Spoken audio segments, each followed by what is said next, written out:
There are healers on this planet with the power to soften the suffering of mankind, yet they have remained in the recesses of the world, abused, discarded, and labeled as trash.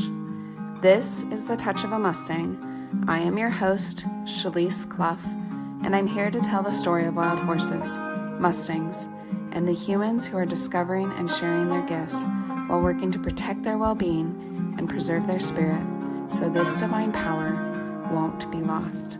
Join us on this quest with the Wild Mustang.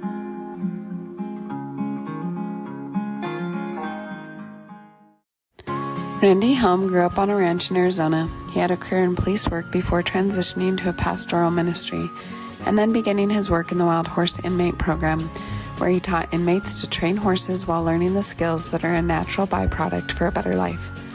Randy uses a least resistance method of training, working with BLM Mustang horses, many of which he trained for use in the Border Patrol. Randy also wrote a book called Lessons from Horses. Unfortunately, we lost Randy's sound on the last 10 minutes or so of this conversation, but there are a lot of fantastic opportunities to learn from him and see his work online. Randy, thank you so much for being here today, and I'm really super excited to talk to you. I got one of my horses from the Wild Horse Inmate Program up in Colorado. Okay. So I'm really excited to hear about your experiences and kind of what you learned and the work you did there. Yeah. Well, it's interesting. In Colorado, the program there, the training program, really was the program that I modeled the Arizona program Really? after I knew the guys up there. I've been working with them for a number of years. So when we started the program, I thought, I'm not going to try to reinvent the wheel here. And they had a successful program. So I went up there and met with them a few times. I actually had gotten a couple of horses from their inmate program. Oh, nice. So yeah. From out of Canyon City? Yeah. Yeah, very cool. So really, I started working with wild horses in 1994, and I was training some, not to any extent that I ended up training, but I had a Arab and a ranch kind of mixed breed horse, and had somebody told me about they had a wild horse adoption, and so I went out and ended up adopting a mare. And she, and back then, 94, they didn't have the larger holding facilities. So typically the horses were pretty short from roundup or gather to adoption. They prepped them, and so they were. I've heard they kind of Some moved of them, them faster then. yeah. So now they have such a large number. They try to kind of move them around to give the best opportunity to get them adopted. But got her home, and she really became not only a great horse, she became an amazing kid's horse. She just put a kid on her, and she just. And this was just your personal horse that you right. Just went out and got a personal Mustang. Yeah, and what happened there? The state. It was just one of those. You look at the sequence of events, but the media was out there at that adoption, and so the state lead for the BLM called me over, and he said, they want to follow a person through the whole process and follow them home. And so it was on the news that evening. And then about, a few months later. Was that kind of randomly? They just randomly picked you out? And you said, sure, come on. Yeah. Well, and I had got to know him a little bit.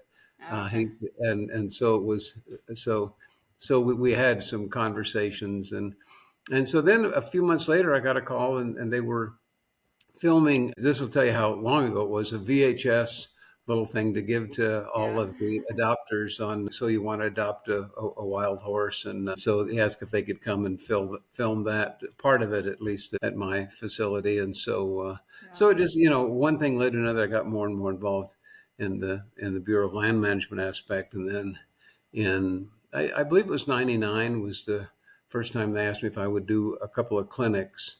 I had people at one of the adoption events that wanted to see a clinic on how to gentle them. And so I did 2 horses that day. And then they said, how many clinics can you do, a year? And so I would end up doing about once every 2 months, I do a clinic at the adoption, and I do 12 to 15 horses in a weekend. And so it was I got to make a lot of my mistakes in front of a crowd, which was a nice way to learn. Good But learning experience. yeah, yeah. So see, this worked last time. Oh, it didn't work this time. So Yeah, anyway, try that's something that new. kind of. One thing led to another, and I became one of the early TIP trainers, the trainer incentive program trainers. Mm-hmm. And back then they had a lot more stipulations on it, but that was fun as well. I just love working with the horse. My problem would I would fall in love with them and want to. I just say, okay, I Yeah, can't keep them all. you can't keep So, everyone. So were no. you training full time? No. So at that point, I actually went from. I was raised on a ranch Mm-hmm. here in Arizona, and it was central Arizona, more in the mountains, which is where the more of the Yeah. ranching is. Is it And Jerome, right? Is that where you? yeah, well, that was where I went to high school, so it was Oh, near. okay. So Outside of Jerome's. it then. Yeah. So yeah, Jerome. Actually, when I was in high school, there it was a ghost town already, but they had the Yeah. old school up there. And in the 60s, 68, 69, the hippies took over. Yeah. So Jerome was kind of an interesting town. Yeah. It's an And then interesting town. That's the area I grew up in, so it's fun to okay, hear yeah. about your experience there. Well, Prescott. I grew up in So Prescott, so well, the old ranch was between Camp Verde and Strawberry up in the mountains okay. there. Yeah. And so It's a nice area. my granddad was hired to develop and supervise small power plant, Fossil Creek. They built a flume system through there, and my dad started working for the ranch on the other side of the mountain. And so then when I was 9, they asked me if I would go to live with my or go to stay with my grandparents for the summer to help them with their ranch and farm. Hmm. And 5 years later, I was still there. It was a long summer. You never left. Right. They had thoroughbred racehorses and Okay. would transition them to ranch horses, cow horses. Oh yeah. That's So cool. it was a great way to learn as far as Mustangs, because with Mustangs, you're dealing with, getting energy down, getting them a job to do, getting cues built in. That's Right. so when a racehorse is great for the gates open and runs real well to the left, but you don't need to work in a lot of cues. Yeah. So that was just a good prep. But back to I went military and then I went law enforcement. I was a police officer in the Okay. Dallas Fort Worth area, Mm-hmm. and just slowly kind of moved back into working with horses. My degree is actually in pastoral ministries. I finished Oh, my okay. degree and then I stayed with the police department. Started undercover narcotics, and I went patrol, then chaplaincy. So Huh. then my Yeah. last 10 years was chaplain. All kinds of And experiences then. what's Broad that? range. I said Yeah, that's a broad range. yeah, and I think in the long term, I really feel like I came full circle in many Yeah. respects, as far as then start working for the prison on the other side of it. When I was working undercover narcotics, the new drug was crystal meth. And Mm, so once it hit the street, it just really was easily accessible. So yeah. the majority of inmates I had the majority of inmates in prison are there Mm-hmm. because of drugs. And Mm, so it was kind of on the other side of it, but working yeah. with that population of people really became, I think, more of an asset than a detriment. Matter of fact, I would have people. Well, so I went pastoral ministry. I wouldn't say I never fit in, but in a Mm-hmm. way, I kind of didn't. I don't like. I can't stand fundraising, and I don't like hype. And there are just certain elements that I just really Yeah. don't like. And so people would ask me and say, "Well, you're working with wild horses and working with convicted felons. Aren't you afraid?" I Yeah. pastor the church. Yeah. The inmates need a Yeah. reason to kill you. Church people anyway. So Yeah. so then I started doing cowboy church. Well, really, I started using horses for an illustration with the guys on just a Yeah. lot of issues, and then that developed into doing cowboy church things, which is the same thing, just using a horse as an illustration. I Yeah. had my former wild Mustang came out of Oregon. I had him in every prison yard at Florence State Prison. Had him in the death row supermax yard, Wow. and then the women's prison. So we'll take him right in the middle of everything. So, I got the sound system set up and talk about getting the past behind you, overcoming obstacles. So there's so many things you can illustrate. I mean, I would tell them that if horses weren't as forgiving as they were, especially the old way of training, no horses would have gotten trained. Yeah. So anyway, it gave me one of the things that I would say to the guys regularly is, you get a horse that, let's say, you've had 90 days or 100 days, whatever, on the horse, and it's gone from being wild, untouched, to riding it through obstacles and everything. So if you took that same horse back into the old herd, it would go back to old behavior. So it really gave me a little bit of a language to say, when you get out, it's really Kind important. of a new view for them that maybe related Yeah. a little bit better. And almost all the guys can repeat that back. That, okay, Mr. Helm, I found a new herd, or I figured out what happened. They violate probation. I got involved. I got back with my old herd. So it gives a little bit of perspective. So I think they were able to relate to it. Yeah, and just working with the wild horses, and the guys have that sense of satisfaction, bonding. I had guys that I never knew how to love until I started working with these horses. So, they come from very abusive, very sad backgrounds.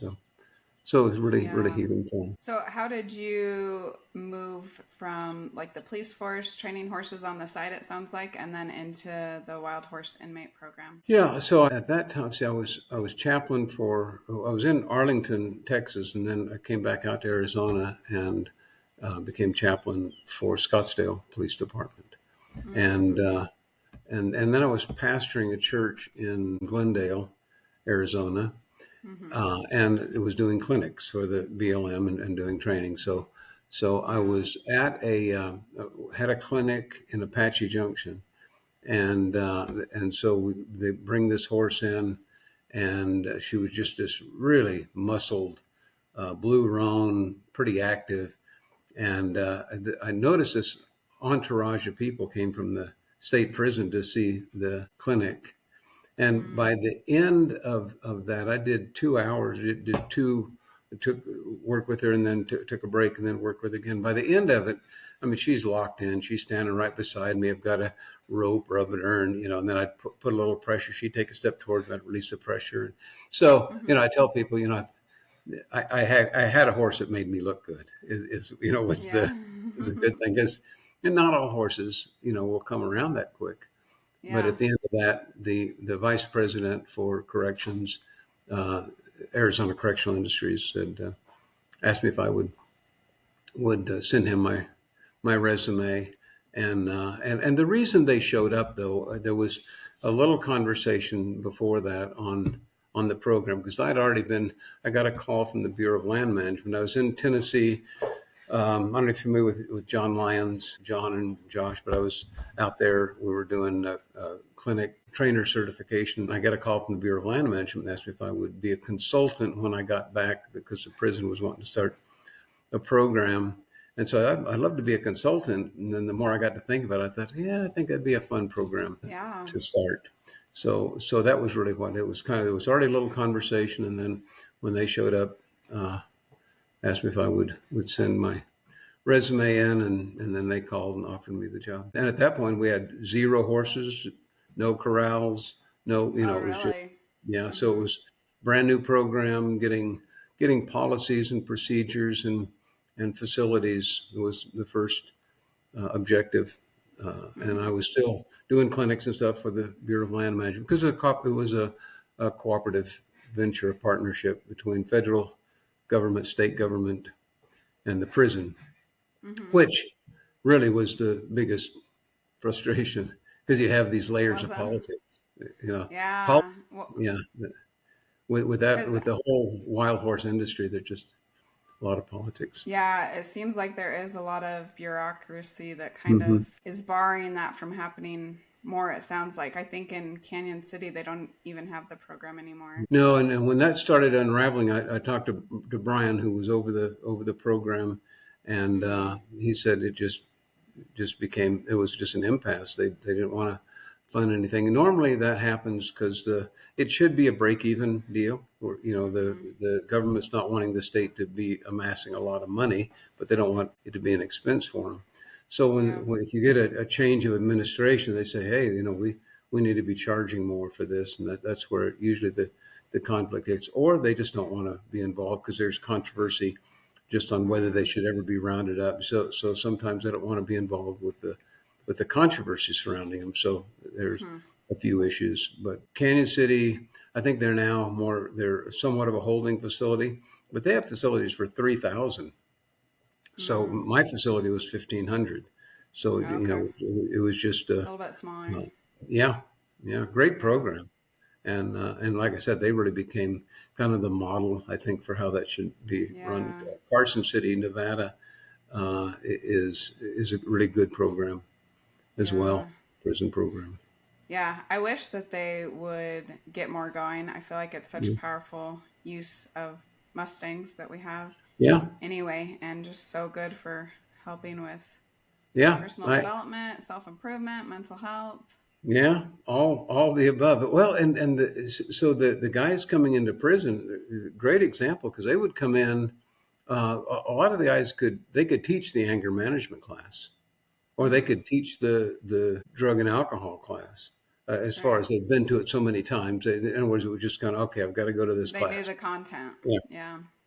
And they start working with a wild horse, and they're going to start working with delayed gratification. They're going to start working with process to get to the end result. They're going to anger management. Yeah. My policy was very upfront. If you're going to get mad, the horse is going to get mad at you. You're going to get mad at the horse. If you abuse a horse or a burro, you're fired on the spot. It's not like, okay, that's one strike. So they knew coming in, that was one of the hard lines that you don't cross. So they knew they would have to, if they did get mad, they'd have to find a way to deal with that, walk away. And I would have guys later say, that really helped me. I thought, that's what I need to be doing when I'm on the outside, is just not saying, okay, I've got to respond, or my anger takes over, just walk away. Yeah. And it's almost like it's a safe, realistic way to practice these skills that are probably a lot of the skills they struggled with, which got them in the situation they're in to begin with. Yeah. And, you talk about, like I mentioned, finding the right herd when you get out. I would talk to some guys, say, okay, your family, I'll never forget one guy said, well, the reason I'm in is because I learned how to steal cars from my dad. He taught me how to steal cars. So I said, and that's a whole nother issue. It doesn't mean you say, okay, Dad, I can't ever speak to you again, but that can't become your herd. Right. And there are some people who, and I did some things at the women's prison, which women are more apt to have had an abusive person. It may be a family member. See, there are some that aren't safe at all. You just say, okay, that's not my herd. And at this point, speaking of that, how I started using horses for an illustration on life, I had a BLM horse that had gone to a couple of trainers, severely abused. It was drugged through cactus. It was hobbled with pig and string. It was lame. It had cactus all in it. And when I got it, and there were charges being filed on the people who did this. So I get the horse, the horse just, after it realized, it would shake when he walked up. It just thought, oh, you're going to hurt me. So after I got where I could start working with the horse, I could, that horse followed me everywhere, So I had a event coming up, and I decided to go ahead and just do a clinic for abused women. So it was so here's me in a gelding doing a clinic for abused women. But at the end of that, it was so moving. I could just see Kleenexes being passed, because I talked about the process of going from abuse. The abuse never excused the abuser, but we weren't going to allow the abuser to control life further. So anyway, there's just so many illustrations. I rode the horse for the first time ever in that clinic and talked about, that the abuse didn't change purpose or value, but we had to factor that in to get there. So, but at the end of that, I just thought that was so much more impactful than trying to find some points and some psychological or spiritual, some things to try to get people to understand or pontificate about. Just something about a horse I've had women, years later say, oh, that really made an impact. So that's when I started using horses more and finding different things. And sometimes the horse will do things, make a better point than I had planned anyway. So Yeah, I uh, bet. yeah, I'll do. So you familiar with like Country Thunder? Arizona has a big country western outdoor, A kind of little like a bit, country yeah. western. Mm-hmm. So I do Cowboy Church in the middle of Country Thunder every year. And Okay. so I have my horse out there, and they've got the bleachers, and it's really fun because we just talk about life stuff. And I think if I were to go out there and say, okay, I want to do a church service, everybody go, yeah, right.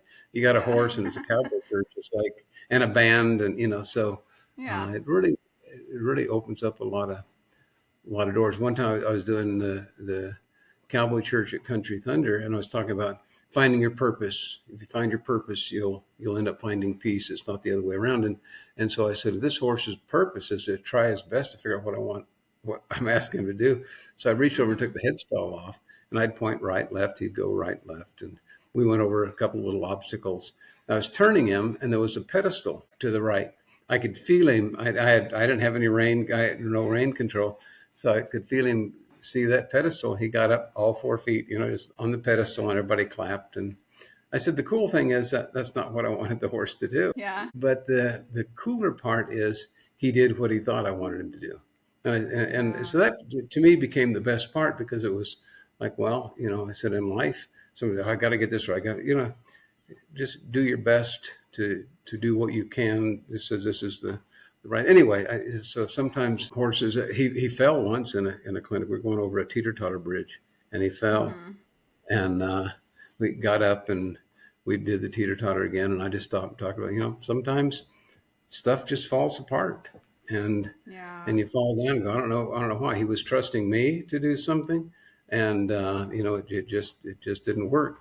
So like 3 years later, it was an outdoor country western thing, but it wasn't Country Thunder. I had somebody come up to me and said, "You're the cowboy church guy." I said, "Well," I was there when that horse fell. I'll never forget that point. And I thought, gosh, so anyway, I love working with them. I'm always learning. So, and working with different issues as well, not just with inmates. And I still work with the inmates that got out, and some of them are training horses. Yeah, I've got an event coming up. It's not a competition; it's a trainer's challenge, and we'll have these horses that we have like 6 trainers, 6 horses, and we've got 3 days to get as far as we can. I say it's not a competition. It'll be me, and then there are 2 of the former inmates that are also trainers that are in the challenge. So that'll be a fun one. Yeah, that will be really neat. What is that one called? That is it's in Chino Valley. Purina Feed is putting it on, and it's at Olson's Feed. It's the end of May 31st, and so I told the guys, I said, it's not a competition, but I better win. Yeah, you better be doing your best. Actually, cool. Really almost the other way around. I would be so proud of them if they won. Yeah. So, that's really neat. Yeah. So what are some of the ways that you have kind of seen the horses heal or teach the inmates? As I'm sure you saw, a lot of them probably came from situations where they may not have ever even learned to function differently. How did the horses help them? Yeah, one, just the whole aspect of bonding, and I'm really a big advocate for horses, and even programs that have dogs or something to get the guys bonding and outside of themselves. But horses are so big, and there's such a need in these guys' lives. And we would have guys that would, on their 3rd, 4th time in prison, and they realize, okay, this looks like it's going to give me my life, because I don't know, they don't have the tools when they get out. So I'll never forget, I was walking by, happened to, I don't know what media, but there was a documentary being done. And so when they were talking to inmates, I intentionally didn't hover around them. I didn't want to think, okay, you got to say the right thing. Right, that you're But sitting I there was watching walking, them. I was walking by and I heard the interviewer say, so what's the most important thing you think you've gotten out of this? And he said, without hesitation, he said, a work ethic. He said, I said, I was in a gang. You always take shortcuts. You want money, you steal money. You want drugs, you find a way to get drugs. You're always taking shortcuts. And there's never a satisfaction at the end of the day saying, I did this, I accomplished something, and just a reward in that. And I remember thinking, well, whatever, if he never touches a horse again, that is a recipe for success. Yeah. That was probably, he got out, I bet 6-7 years ago. And he was over at my house the other day. He's got 4 horses now. He's got a great Wow. job. Yeah. And it was his third or fourth time in. He's a kind of a traditional, or typical would be a better way of putting it, Apache Native American. Got his hair braided down to, his back. He looks, and to see him succeed, it is, I mean, really, honestly, it's worth it all. Yeah, To, that's to got to be me, really yeah. incredible to see that transformation from someone who thought that they'd be in prison for the rest of their life Yeah. to making a good, healthy life Yeah. outside of it. Yeah, I mean, he's married now. He's got, and I'm up at my ranch up in Prescott right now, but I on the way up here, I stopped to see one of the guys who went through the program, had never worked with a horse in his life, and when he got out, he said, I really consider you to be my adopted dad, and to go from being a supervisor in a prison. So Yeah. the baby was born, so he got married, and we were part of that, and then they got Wow. a beautiful baby. So they said, you got to come by and see your grandbaby. But those things to me it makes it worth it all. It really does. Yeah. I mean, amazing that such good things can come out of, prison, which is not always a good thing and not always a good learning experience. One That's of incredible. the complaints that I would have it on two sides. I would say, Yeah. well, one, these horses should never be rounded up, should never be gathered, should be left alone. So there's that argument. And then there's the argument of the same arena of argument. The other people say they're feral, they all need to be destroyed. So it's like, Right. but I just never entered into either one of those arenas. The other one was people would see a documentary and say, these guys look like they're having fun. They're in prison. They should be punished. They should. Really? And so my comment always was, we get horses in the program. Not the one who decided what horse needs to come in, but what we're going to do is we're going to give that horse every possible opportunity we can to be the best it can be when it gets out.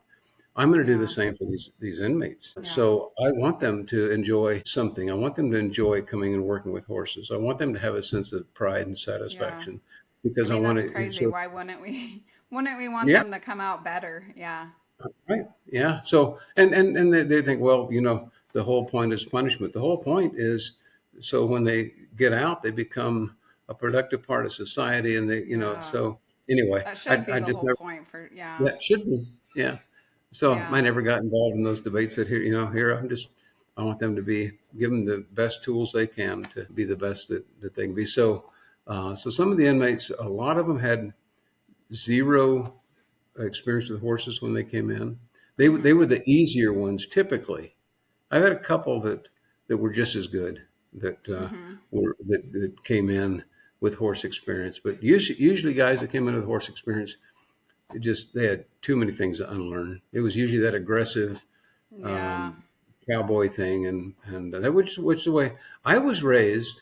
As far as breaking horses, you had typical pen. You had a snubbing post in the middle, and you snubbed the horse up, and you blanketed it out, and you twisted his ear. You got the head, and got a saddle on it, and Yeah. got on, Just and kind of forced submission.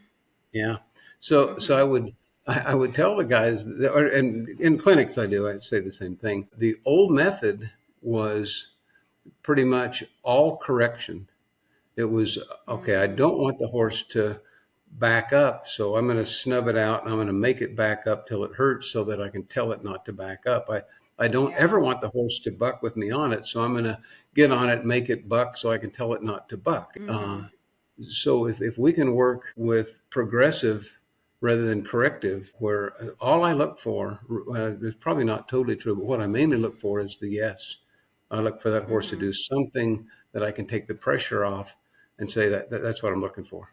And so the piece or the take the pressure away is my yes. So I'm always building on the yeses. You may have 100 no's, and if you're always correcting, then the horse just going to be frustrated. So if you find that yes, the horse, oh, I really like no pressure, so they'll want to come back. Did you see that was something that kind of transitioned to your work with the inmates too, to kind of focus on, the positive? There were a few things, and early on I started really, when I was doing the tip training, I would have a couple of wild horses, periodically that I was working with. And I found that the horse starts wanting to please you, and if it's all corrective, the horse just wants you to leave it alone. A good example: I had this mare come in, and I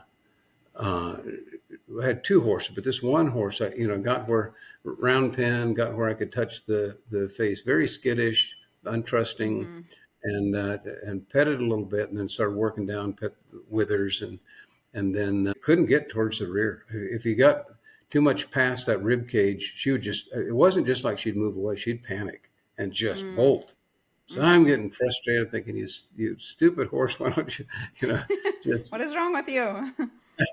And so finally I got to the rear. She's standing there, she's looking back, and I could see scars where a lion tried to bring her down. So, it was pivotal for me, because I thought, I can look at behavior and think, oh, they shouldn't be doing that. This is wrong. Right. This is, rather than, I don't know why, I don't know what causes that. Is it something that's just a stupid reaction? Maybe, but it may be that a lion tried to take a horse down, or they said, man, that's a touchy area. But the reason I say that with people as well, I would joke with the inmates. Ray, that's a lot of the way I communicate. But so a bunch of us were standing around, had maybe 5 or 6 inmates there. And so, they were talking a little bit about what got them in prison. And I said, I'll tell you guys something.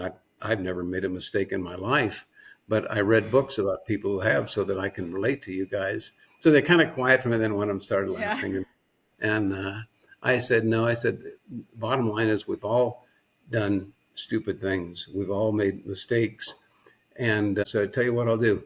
As soon as I reach perfection, I'll start judging you guys. But until then, we'll all start working through our own issues together out here. But and one of the things, and this used to surprise me. Now it doesn't, but it kind of surprises me. This was something that the guys picked up on when they're talking about the program. Invariably, they'll say, well, Mr. Helm treated us like real people. Treat us like human beings. I was walking in here in Prescott, walking into a supply place, and this guy was walking in. We kind of almost bumped into each other. I was coming out, and he was going in, and he had a beard, and so then I hear him say, Mr. Helm or something, did you used to run the Wild Horse Program at the prison? I said, yeah. He goes, well, he said, I thought that was you. This has been years. He's been out for I don't know how many years. He said, I was a clerk in the warehouse, so you were over there quite a bit. And he said, I always was impressed with how you treated me and the other inmates. You treated us like people. And I thought that's positive on one part. It's sad on another, that there are people in that industry that are so condescending and arrogant towards these guys. And then we wonder why they don't have self-esteem. So anyway, it was just, I thought, that here was a guy that wasn't even in the program, and that's what he mentioned. Yeah. But I'll tell the guys that I'll give this horse every chance to make the right decision. And I'm not expecting perfection. So I'm not going to treat you worse than I'm going to treat a wild horse. Yeah. So Which is it just such a good became lesson. Yeah. For both people and horses. I think it's definitely something that we reflect to our horses a lot, that, hey, I can have emotions and breakdowns, but you better just behave perfectly all the time. That's yeah. So, and horses have opened the door for, I've ended up traveling overseas and doing just the notoriety of the program Wow. has opened up a lot of doors, mainly in the equine therapy Yeah. organizations that will be researching that and find some of the documentaries on the program. I went to it was a few years ago. I had an invitation to go to Denmark and work with equine therapists there and horses, Icelandic horses, and so we're working on that. And then these people in France found out I was going to be in Denmark and said, "Well, can you come over to France as well?" So I could Wow. have gone to Paris or to the French Riviera, and the French Riviera. I don't know desire really to go to Paris, so. And so, so I was in southern France. They flew over a Pryor Mountain, Wyoming Mustang. And Wow. so it was just the coolest thing. I'm in southern France working with a Wyoming Mustang in Wow. a, Yeah. in a clinic. And then on into Denmark, we're working with a conference there. And then been to Uruguay. The president of Uruguay sent a team, a couple of people over to evaluate the prison program so they could take the principals back and work with troubled teens. So I've been Mm. to Uruguay working with them. It's just a lot of opportunities. I feel very, very blessed, very, very fortunate to be able to do what I do. Yeah. Yeah. Uh, It is very neat. so, I'll admit that it sounds weird, but like that's my dream job, is to do something like you did with the Wild Horse Inmate Program. When I got my mare, it was just incredible to see the inmates working with them. And I remember one inmate showed me my mare, and he hadn't really worked with her. My mare had been worked with someone who wasn't there, but he was telling me about a horse he had been working with that had just colicked. And, you could just see him getting teary eyed because the mhm. horse hadn't made it or whatever.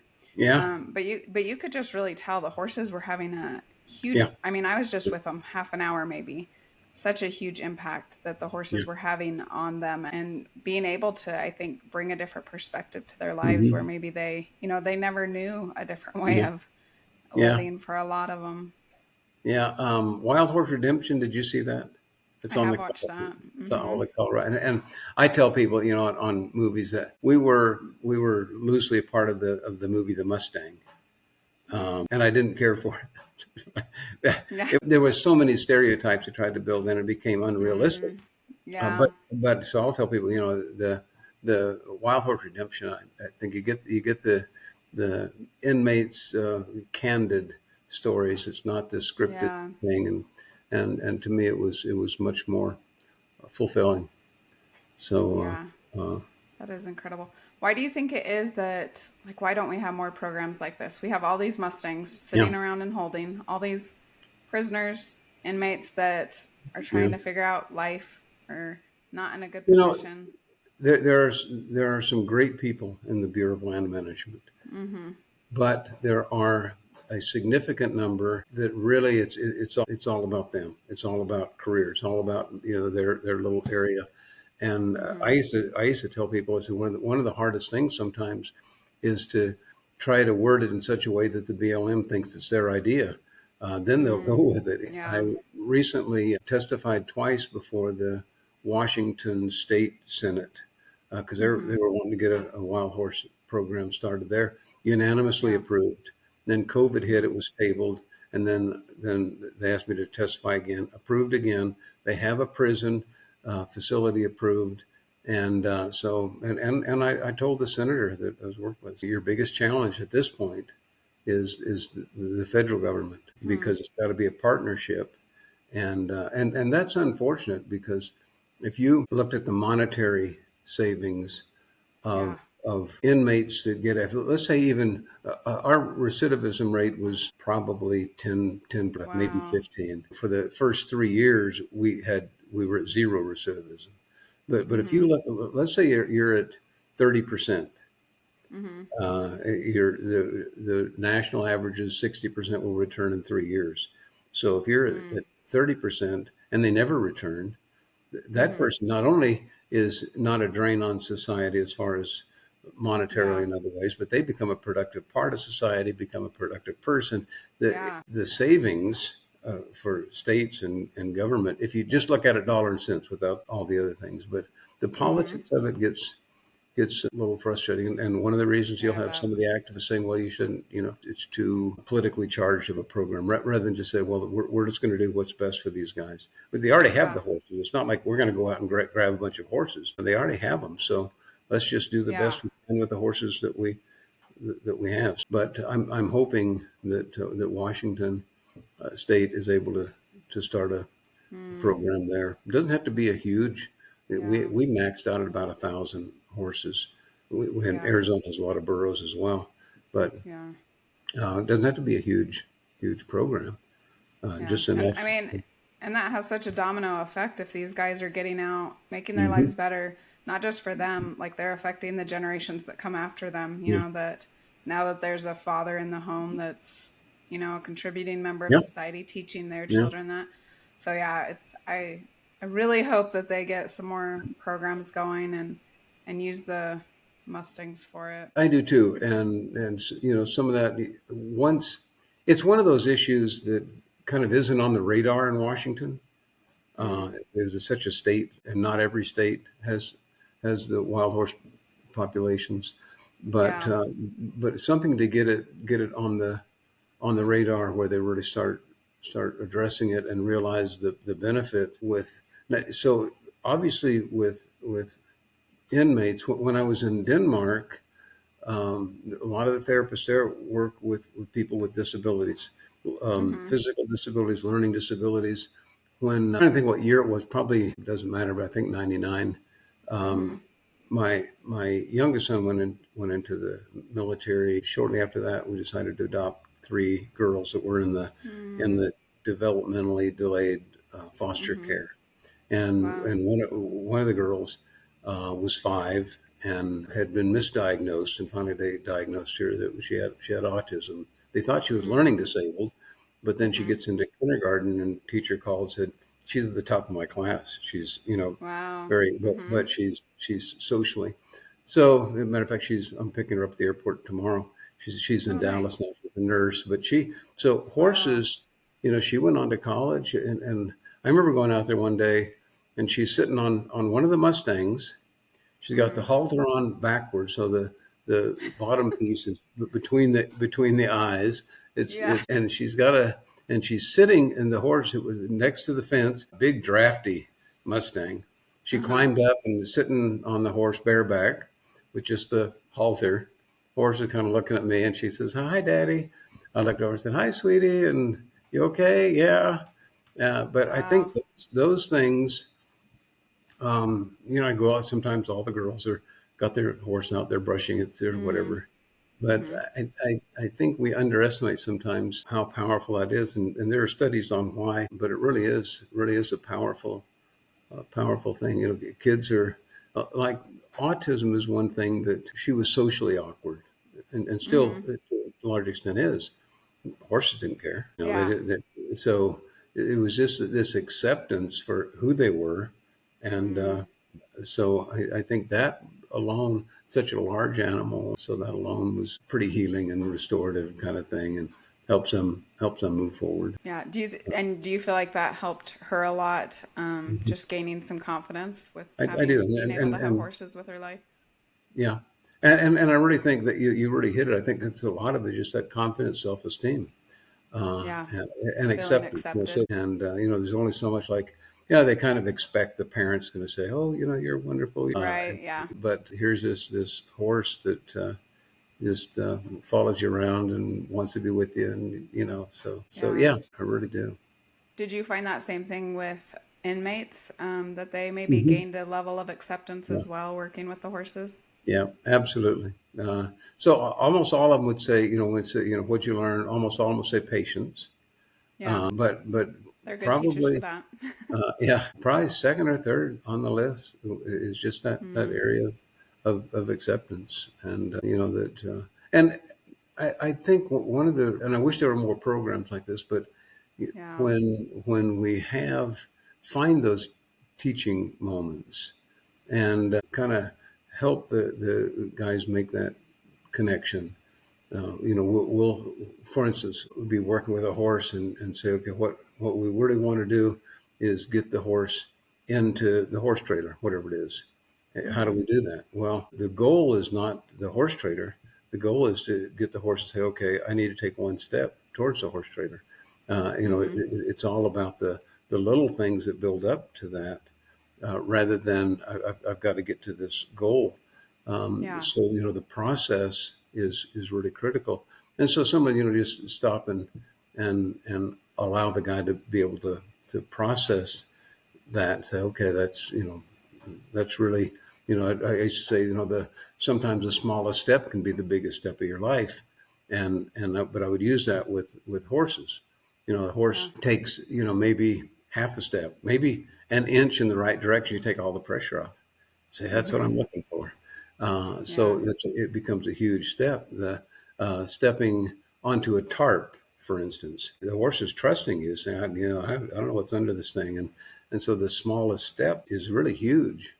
The guys in there with drug and alcohol issues. If I have a guy gets out and called and said, Mr. Helm, I got my 30-day chip. I know, and sometimes it's actually, they'll say something like that. Now, I know it's not much. Hold it right there. It's huge. Okay. Yeah. So, we,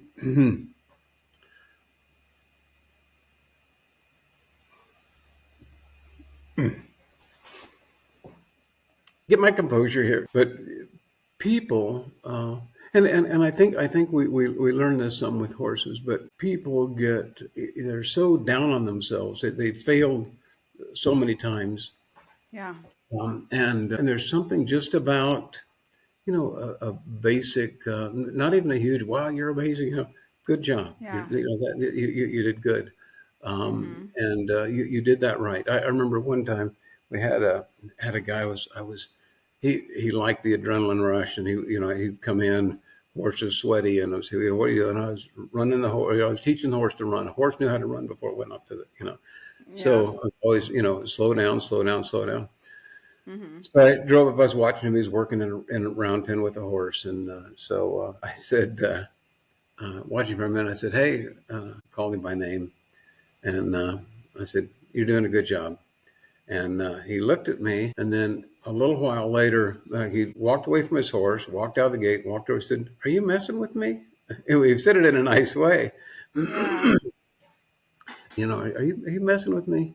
I said, "No, you're doing a good job." But I thought that's sad, in that even a compliment. He said, "Oh, you're probably not even serious." So to me, sometimes we'll do that with horses. We'll say, you did that right. When I'm training a horse, I'll always say, good for you. You did that. The horse doesn't know what I'm saying, but it can sense. I'll pet it, and people need that much more affirmation. I had early on in the program had a young guy, and he had been in prison a couple of times. Happened to, for the sake of this story, but the fact was he happened to be African American, and got out there. And that was an issue early on. I couldn't get African Americans to sign up. And I really wanted, not for some political reason, I wanted there to be a good racial diversity in that program. I think there was something about white cowboy. Yeah, the stereotype. Yeah. And so remember, we had a couple of guys came out and one of them said, "Oh, I went and told some of my friends, oh, we get treated we get treated good out there." So then it was not an issue. Just need to get the word out. Yeah. So, but I drove up one morning, and this young guy came up, and he said he wanted to talk to me. I said, "Okay, let's wrap up a couple of things." I thought it was something to do with horses, and so we're talking, and or he comes up and he said, "Well," he said, I just want to let you know that I consider you to be the father I never had." And it was such, because I'm looking at him, being in his middle 20s. And history, that most of the guys didn't have a dad or had an absentee or so. But when he walked away, I felt what my response to him, I just said, I'd be honored to have a son like you. And we talked a little bit. And, but that is such a huge thing that they get from horses, but it starts that the horses break down those barriers. Yeah. I don't think he wouldn't have walked up to me. It's that process, and we talk about mental health issues and some of the behavioral things where a person gets to be involved in a process that the horse really has, I think, broken down a lot of the barriers. The first documentary, well, I think the first documentary done was ABC News. It was one of their affiliates did a larger story. And then I had a friend of mine that was, he had done a story on me when I was working, just training with the BLM before the program or anything. And so he was working with USA Today. And he called me and he said, we're doing a segment. It's called I Am America. And he said, it's little like 3 to 5 minute clips of different people who, different cross section. He said, so I thought of you, the work had done in the past. He said, would you be interested? I said, yeah. I said, I'd be interested, but I said, I'd like to come out and look at the program out here. Well, he came out and looked at the program. He said, well, forget the I Am America thing. We want to do a documentary.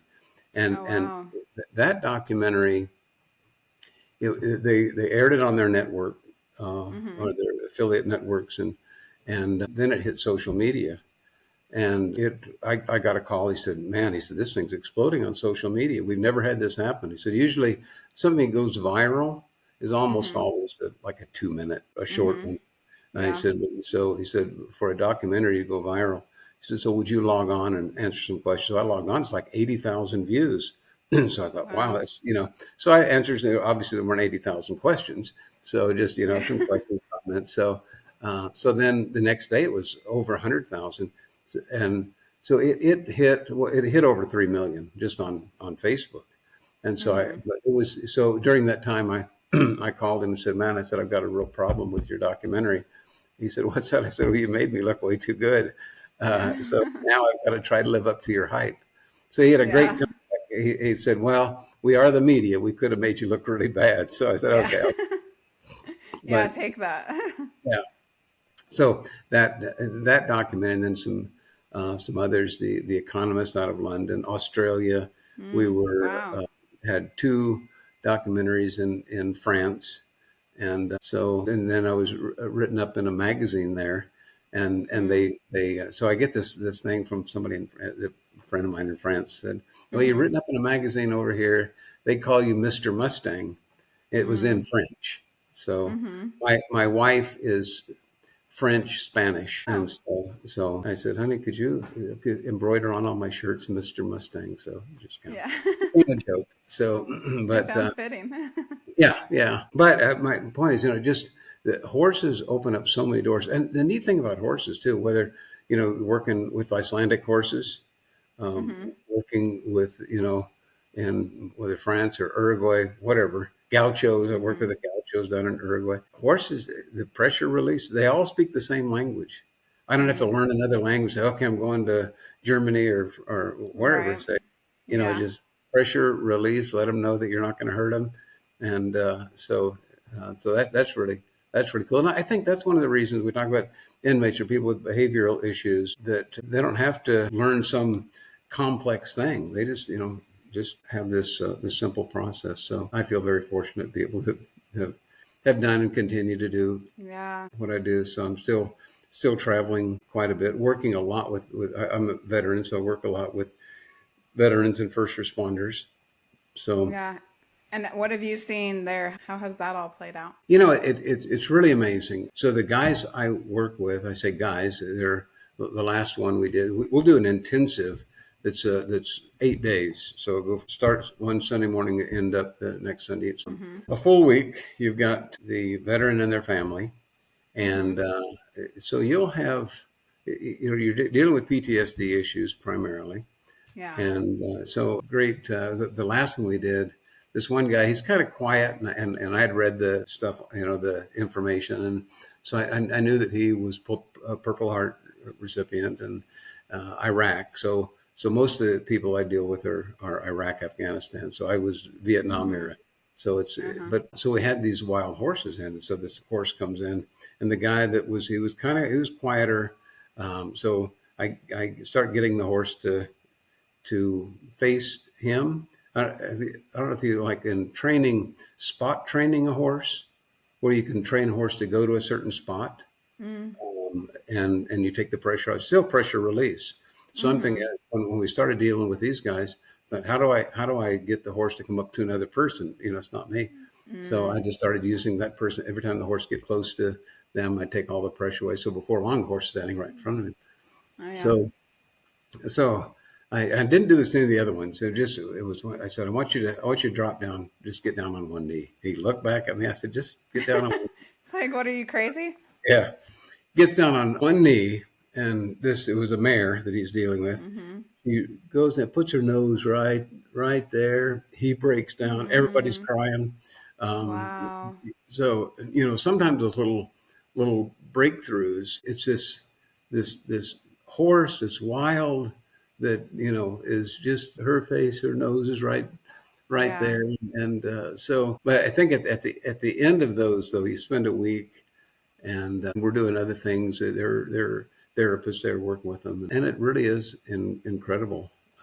Yeah. The last one I did was a reunion event where we'll just meet with Oh, neat.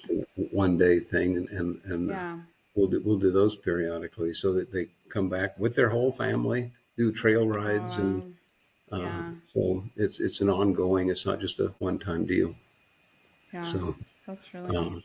Um, One of the things in the inmate program, we trained a lot of horses for Border Patrol. We would have Mexican nationals who were arrested by Border Patrol training Border Patrol horses to catch. Oh. So that's a little bit of irony there, huh?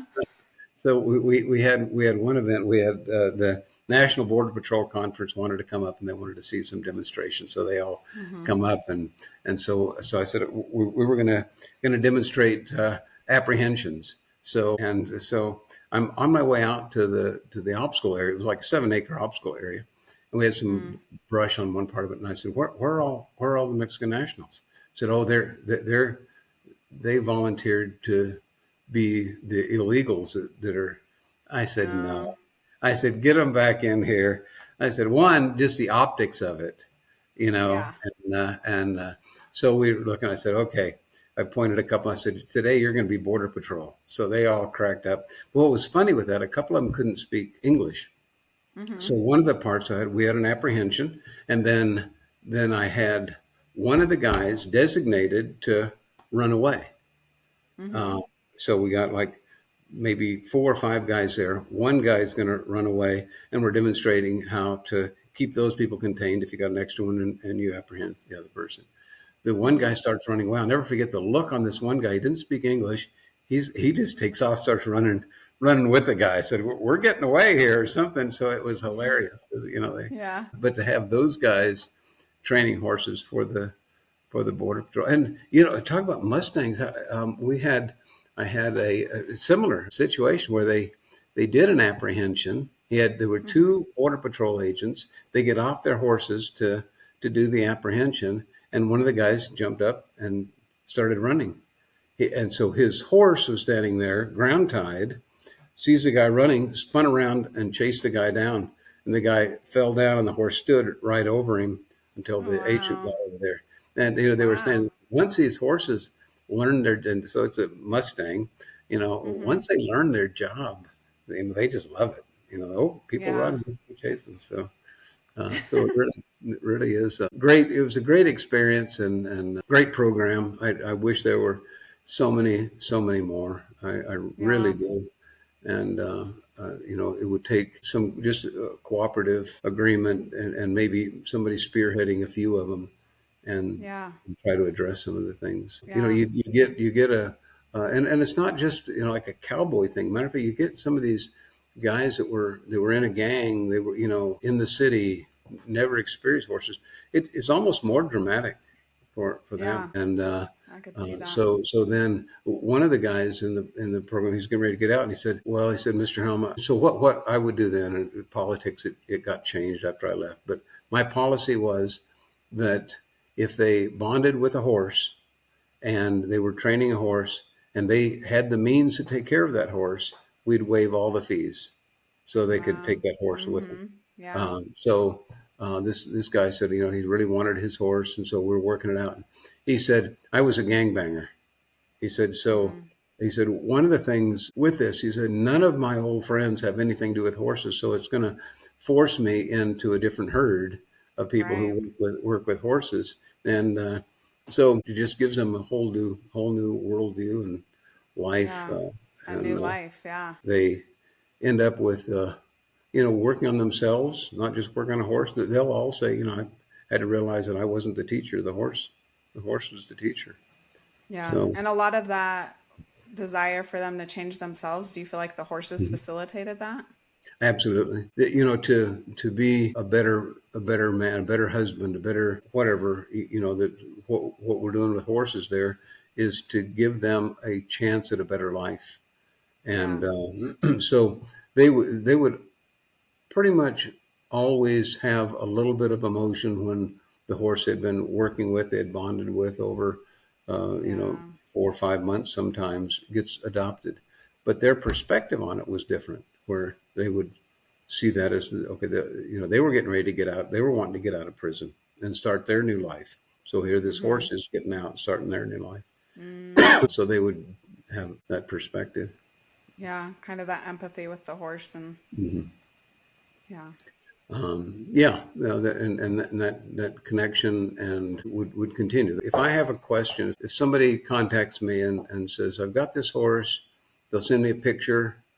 I'll send it to 2 or 3 of the guys that got out. They'll always tell me what horse. Oh, that horse was so-and-so trained. They remember them, huh? They do. Yeah. Yeah. So it really is. That's really cool. Really is neat. Do you think, so I hear a lot when people talk about kind of horses and how they help them, that you go into a horse and the horse is non-judgmental, right? They're just judging you based on your behavior in the moment. Is that something that you also saw with the inmates? Yeah. Because I mean, in the world, we're very judgmental of, these people that they've done something wrong. And I think we probably all have stories or ideas about what they did wrong and why they ended in that situation that they probably are constantly bombarded with. Is that a big change for them to be with a horse now that is like, I have no idea what you did, and it doesn't really matter? Yeah. And there's certainly that aspect. And horses, especially the wild horses, so many great analogies for the inmates. Every horse that comes in. So if we had new horses come in or burros come in out of the wild, we would prep them, which meant we would put the freeze mark on their neck and vaccinate and whatever else. But so I would ask the guys, how many of you know your ADC number? They've got it on their shirts. And they're a number. Everywhere. So I said, so look, this horse has a number. This all equates to numbers. This is going to follow them for the rest of their life. So somebody who really doesn't care for the BLM wild horses, goes, oh, that's a Mustang, or have the stereotype. So, well, they're not worth anything. Right. So what this horse has to do is just surpass the low bar that's set for it and start exceeding that low bar. Before long, the negative becomes a positive. So it just gave me, so when you get out, if somebody says, oh, you're worthless, whatever, just all you have to do is just exceed that low bar. Before long, somebody's going to say, man, you mean you were in prison? You're the best employee I have, or, whatever it is.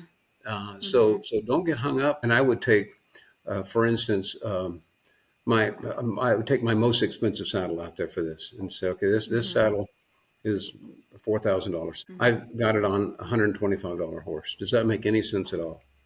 And I said, no. I say, well, it really does, because for me, the horse is not a $125 horse. So, so when you get out, don't say, well, my value is this. So you just let people just load you up with trash and treat you like trash. Thank you so much for being here. I think the work that you have done, and such a template for hopefully future stuff of how horses can really help, people in all lanes of life, no matter where you are. I really think that they have just a power to teach us those lessons that we need. And I think the work you did really shows just how they were able to help people transform their lives. So I'm so grateful that you were willing to come on and share it. And I'm probably going to be stalking you a little bit and looking at all your videos and learning more about it, because I just think just from the short time I was able to see it, it's just such an incredible program, and just being able to have horses help us in that way. Thank you for joining us in learning about horses that heal and the humans who help them. We hope you'll continue with us on this journey. We'd love for you to subscribe on your favorite platform and follow The Touch of a Mustang on any of the major social media outlets. Please share with your friends, anyone who loves horses, or anyone who might be struggling and could benefit from this message. If you have felt the healing power of horses or help them in their divinely appointed mission, please reach out. We want to hear your story. As we say goodbye, always remember that the horse is always there to help you heal.